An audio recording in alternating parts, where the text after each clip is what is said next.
Here you all are flashing back into existence again.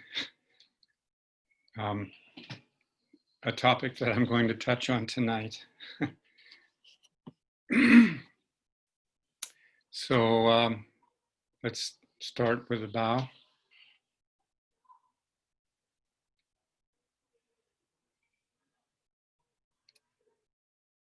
And tonight we're going into the third of these closely interlocking marks of existence or views of the world.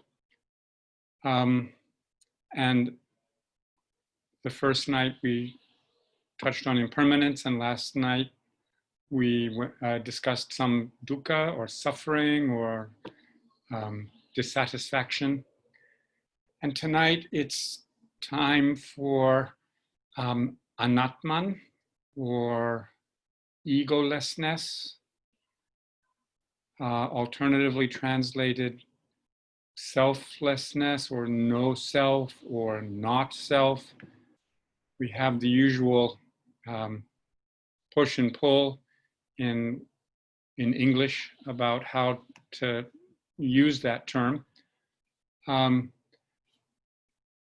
it's actually a kind of a controversial thought in all of Buddhist philosophy. Not the basis of it, but what the implications are and the specifics of it.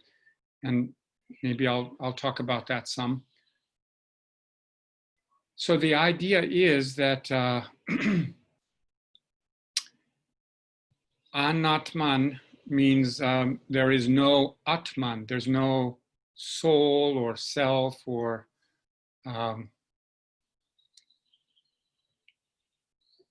characteristic you that is yours, that exists forever.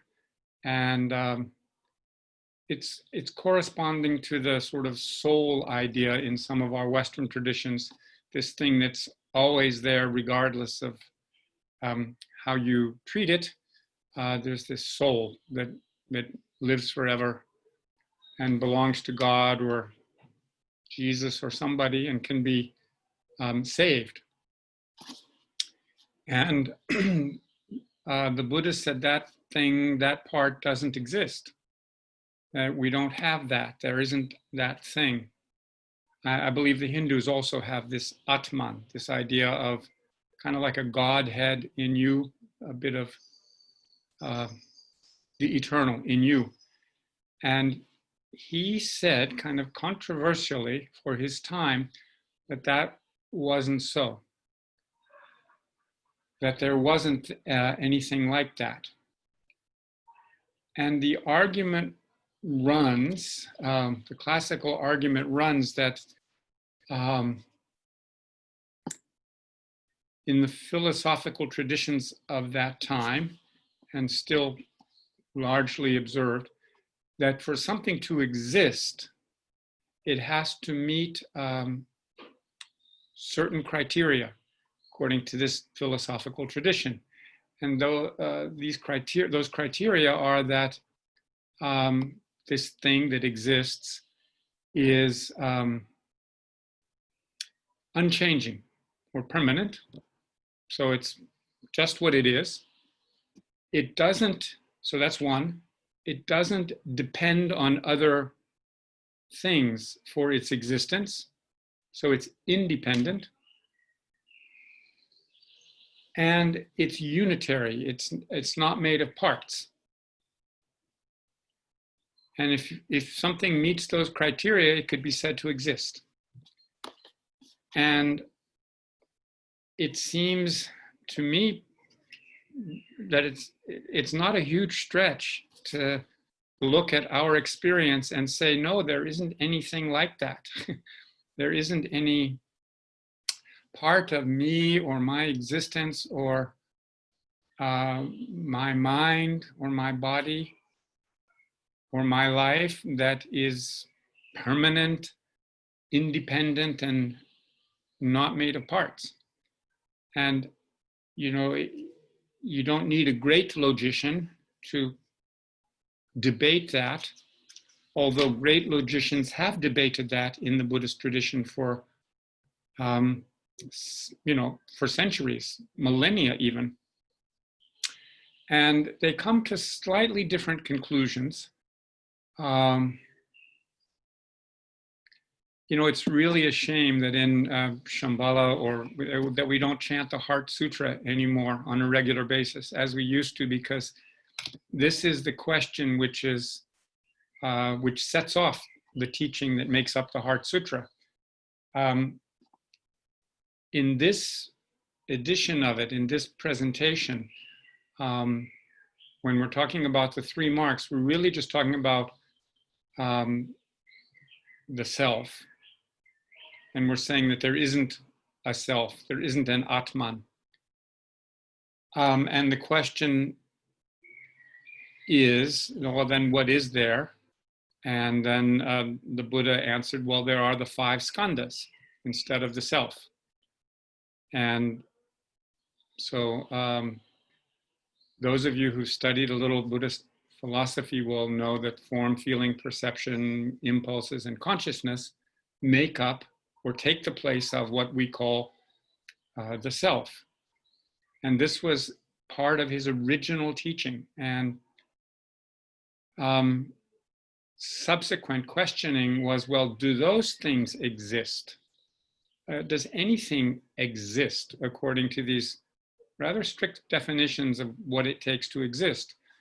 And the Heart Sutra, which is a major text of Mahayana Buddhism, says no, nothing meets those criteria, nothing exists that way, it's all empty.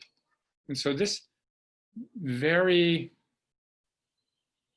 core fundamental teaching of Anatman later becomes expanded into shunyata, or emptiness, which says that whatever you see doesn't exist as you think it does. Now, it's important at this point to say the teaching doesn't go so far as to say things don't exist. Because we definitely have the feeling, and personally, we have the feeling that we exist. Right? I mean, I can see your names on your little boxes, and you can see mine. And so there's this repetitive, highly repetitive experience that I exist, that, I flashed back into existence wherever I was, wherever you were when you were meditating. I hope you were meditating, but who knows? Then you flashed back into somebody that I could see, and you could see me. And so here we are all again existing.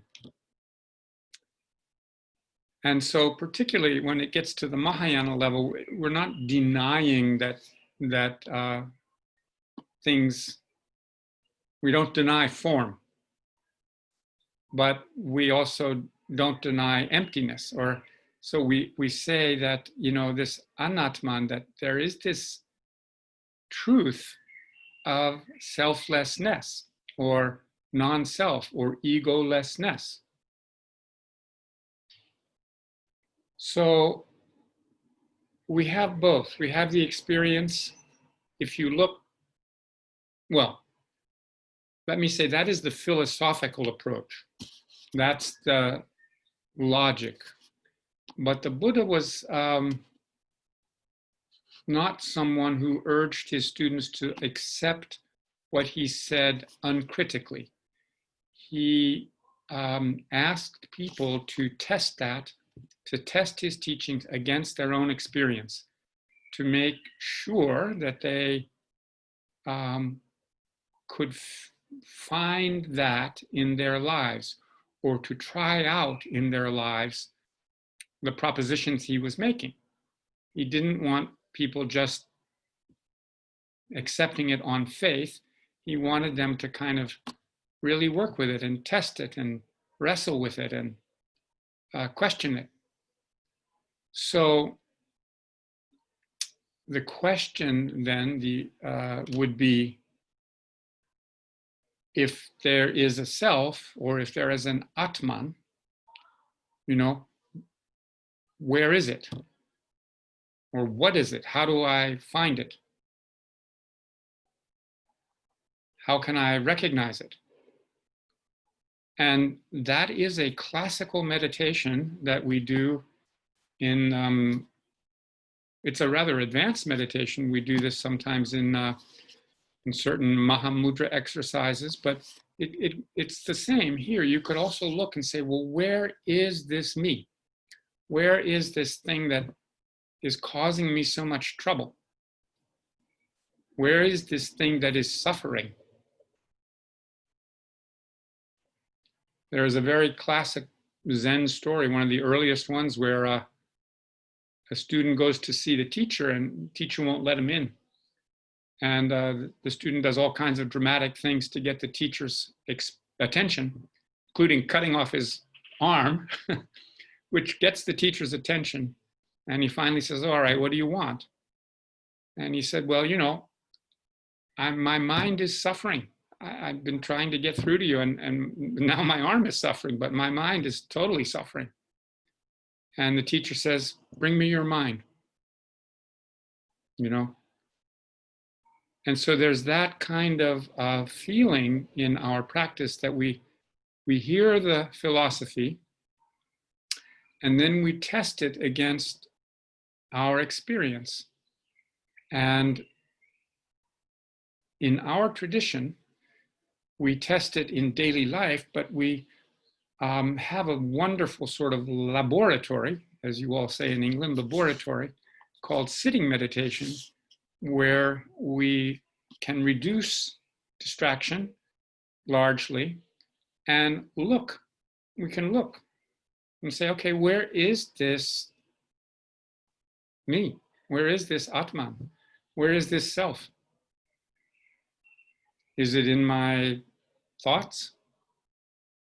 Because they're running around like crazy. Or is it in my body? My body's not the same today. Today I have a backache. Yesterday I didn't, so either my self has a backache or it doesn't, but it can't have both. So you try out little, sort of almost kindergarten level of questioning about, well, where is this thing? How does it work? And you might come to the conclusion, but I don't want to predict your experience, but many people have come to the conclusion that you can't grasp it anyway. You can't find something that you can say, this is it, this is me, I got it. You can do that for a little while, particularly if you're having a strong emotion. You can identify with that because it feels like it just takes up all the space. If you're furious, there isn't room for much else. Or if you're jealous, you're not going to be able to sleep because there's only jealousy, and it's green and it's horrible and it's not going anywhere, and it's you. But you get past it, so that means it wasn't completely you. And the idea is that in this practice of meditation, we experience both that we exist and that we forget that we exist, or that our existence is in a good way full of holes. So it's not solid, it's not impermanent, unitary. It's made of all kinds of moving parts that, according to the teachings on karma and codependent arising, these parts keep coming back together and falling apart. many times per second, according to various patterns, energetic patterns that you have set in motion with your previous actions. So this is also linked, obviously, with karma and the experience of a self and how the skandhas come into being. And that's kind of the problem with all of these fundamental teachings, is they all get right down to these amazingly deep questions immediately. And there we are. But the idea is, or the experience is, that we do feel like, okay, I have this sense of me, and the teaching says, well, that is very much like a movie being made of many different pictures moving very quickly that give you the sense or experience of continuity or permanence. But if you look closely, you'll find holes, you'll find gaps, you'll find interruptions. Maybe it's a little like that almost corny by now song of Leonard Cohen's about, there's cracks in everything. And he says, well, that's where the light gets in. And I think whether that's where the light gets in or not, the Buddhists would say that's where change could happen, is in those cracks, that you could actually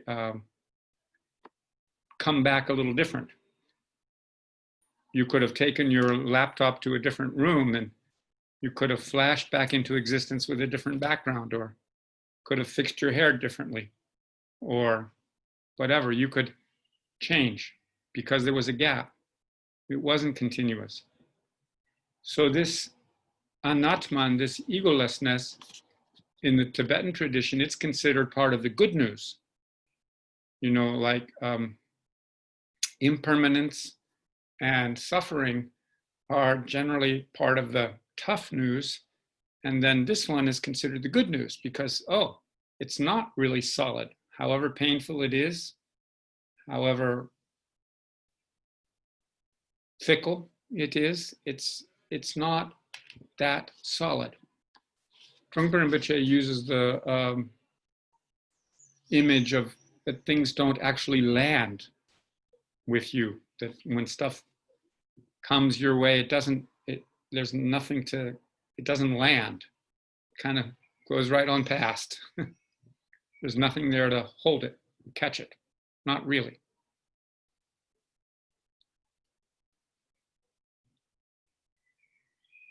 So the implications of both existing and not existing is that you kind of have to deal with both. And I mentioned this earlier on the first night, that just because we have a teaching that says the self or the Atman doesn't exist, doesn't mean we can ignore the fact that we're leading a life with other people. Specifically, that we have karmic interactions. So the advice, again, from the tradition, meditation tradition, is like, when you experience, either in your meditation or in your daily life, this self, well, then you try to act according to the rules of karma, which, roughly boils down to like, try not to create trouble and try to help other people. I could expand that, but that's the root of it. And if you have moments of not existing, or where you feel like, where you forget to be you, well, then you can just relax. You don't have to do anything. And particularly, you don't have to freak out, because that's the natural state. It's not something to be worried about or to panic about.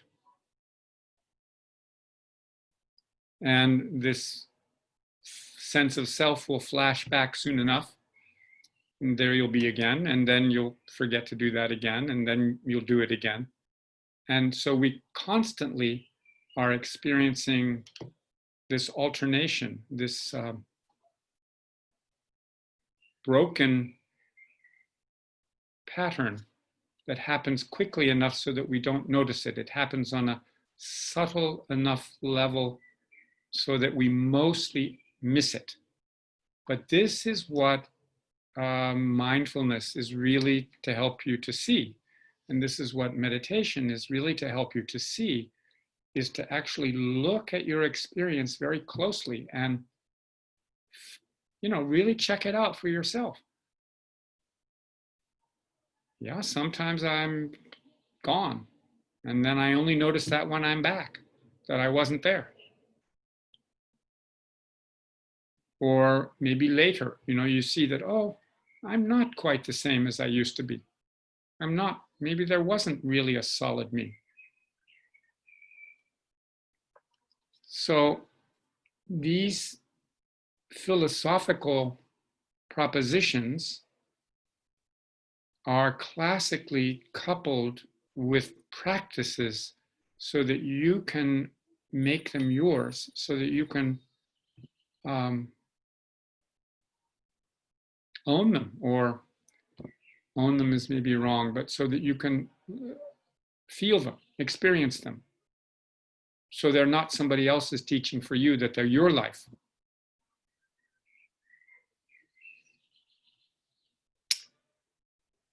So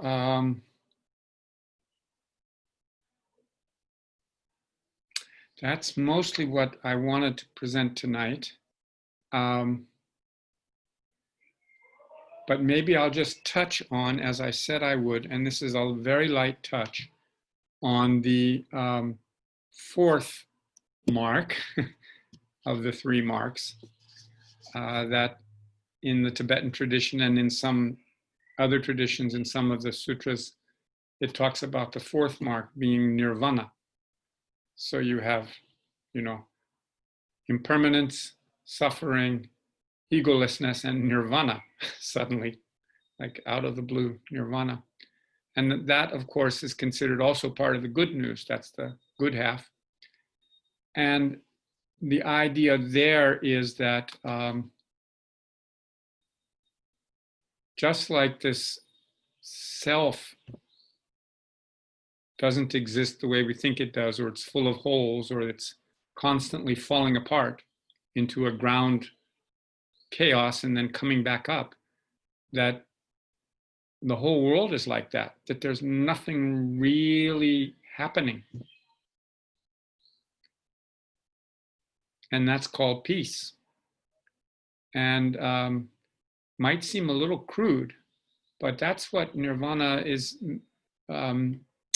That's what nirvana indicates in this, group of teachings.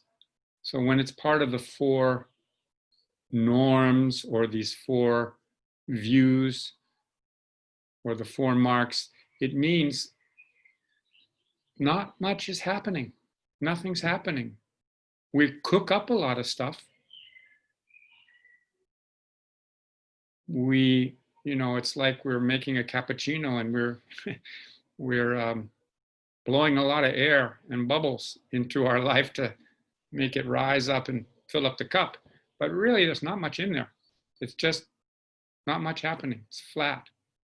It's chill, to use the modern term. And actually, etymologically, I think nirvana has to do with cool and burnt out. It's chill. So, but mostly tonight, I wanted to talk about this anatman, or egolessness question.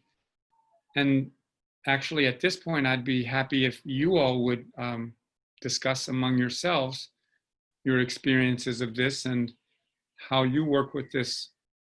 I hope not completely new teaching, but if it is completely new, I'd love to know how you think about it.